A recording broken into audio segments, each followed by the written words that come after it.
In this video, I'm going to show you how to manage connected credit cards inside Atlas Earth. If you find this video helpful, please consider to like this video and subscribe to my channel. In saying that, let's just jump straight into the video.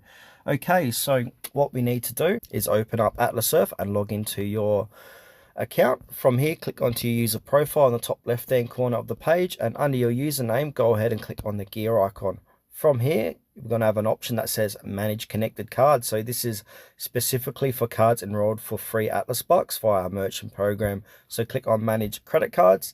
Now inside of here, we can manage all of our credit cards. So you go ahead and click on add credit card, and another box should appear.